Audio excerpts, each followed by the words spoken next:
थारैनो जोबोद गोजोननाय मोनदों आं बे समावहाय जे बेलसिरि हालामनि सिङाव थानाय सनितपुर जिल्लानि 1 नं सान्तिपुर गामिनि गेलेग्रा फोथाराव दिनै सानथामनि जे हाबाफारि बियो गरमारा सान्तिपुर गुदि बर' थुनलाइ आफादनि सनाथि मायथाइ फोरबो आरो लोगोसे खुंगा 52थि बोसोरसालिया जथुम्मा सनितपुर जिल्ला बर' थुनलाइ आफाद बिनि नैथि सानाव सोलोंथाइ आयदानि सायाव मोनसे सावरायमेल लादों आरो बेवहाय बेखेवगिरि महरै बाहागो लाफैनो मोननानै जोबोद खाफाल गोनां होननानै सानदों आरो बेवहाय बेखेवनायजों लोगोसे जोंहा फुंखा सुबुं बिथांमोननि जि माखासे बाथ्रा बेखौ जों दायो माने आयदानि सायाव बिथांमोना बिबुंथि लाखिदों आरो आं सानो जे जोंनि समस्याथ' गोबां दङ आरो बे समस्या थानायखायनो जोंहा सावरायनांगौबो गोनांथि दं आरो बिनि सायाव सावरायनायजों लोगोसे जोङो बेखौ माबोरैहाय फोजोबनो हागोन बिनि सायाव सानलायनानै मावनांगौनि माखासे दायित्व जोंहा थाहैबाय बेनिखायनो जोङो बेवहाय बर' थुनलाइ आफादल' नङा जोंहा दायो दुलाराय बर' फरायसा आफादनिबो बेवहाय बाहागो लादों सावरायनायाव आरो बेनि अनगायैबो जोंहा हारिनि गोबां आफादफोर दङ जोंनि जेंना जेंसिखौ फोजोबनांगौबा माबा मोनसे आफादा हारसिं हाया नोंगौ सोरबाया एसे मैखोम बिबान लानांगोन दा बेखायनो जोङो बर' थुनलाइ आफादा लादों बर' फरायसा आफादा लादों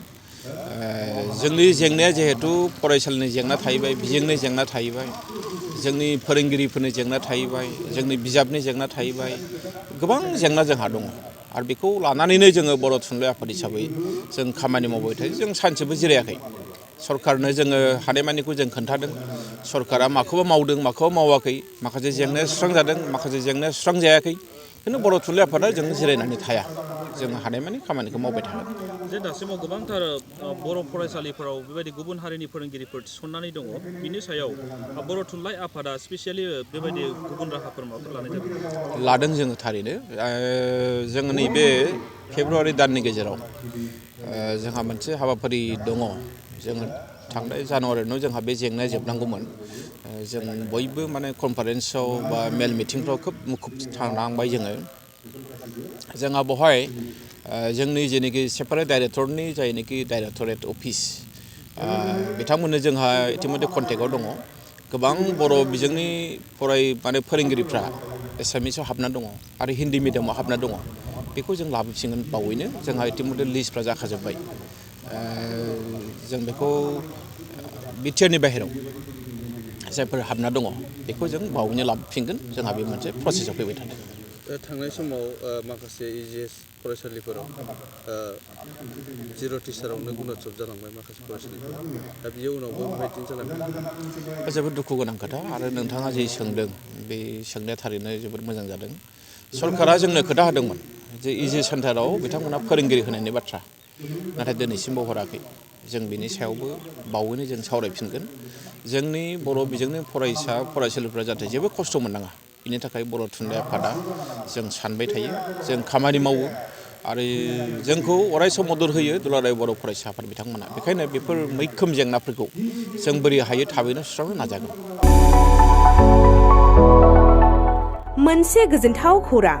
क'क्राझार सहरनि जेडे रडजों नांजाबनाय गोजोनपुरि रयेल एनफिल्ड श'रुमनि गोजौआव थानाय आइ-आफा BM इनस्टिट्युट अफ पेरामेडिक्स बेखेवदों बे आइ-आफा BM इनस्टिट्युट अफ पेरामेडिक्सआ नोंथांमोननो लानानै फैदों देहा जोथोन लाखिनायनि माखासे आयदाफोरनि 2024-2025 मायथाइनि मुं थिसननाया फैगौ 15 जानुवारिनिफ्राय जोबथा मार्च दानसिम सोलिगासिनो दङ 10+2नि उथ्रिसारनाय बिजाथि एबा फरायसाफोरा बे पेरामेडिक्सआव गावारि सोलोंथाइखौ लानो हागोन क'क्राझार सहरनि गोजोनपुरि एबा गांजिमा बाजारजों नांजाबनाय आइ-आफा BM इनस्टिट्युट अफ पेरामेडिक्सआ नोंथांमोननि थाखाय गोदान मुं थिसननाय आयदाफोरा जादों medical laboratory technology first aid patient care and assistant nursing OT technician ICU technician radiology technician कर्सखौ 2 बोसोरनि गेजेरावनो आबुं खालामनानै BSS डिप्ल'माखौ लानो हागोन लोगोसे गासैबो डिप्ल'माखौ लानायनि उनाव सोरखारि साख्रि मोननायनि सुबिदाबो दङ जुदि नोंथांमोनहा बेफोर कर्सनि थाखाय गोदानै मुं थिसननो गोसो दङब्ला आइ-आफा BM इनस्टिट्युट अफ पेरामेडिक्सनि नैबे जानबुं नम्बर 9395899391 एबा 8638391746 आव थोंजों सुलाद लाहरनो हागोन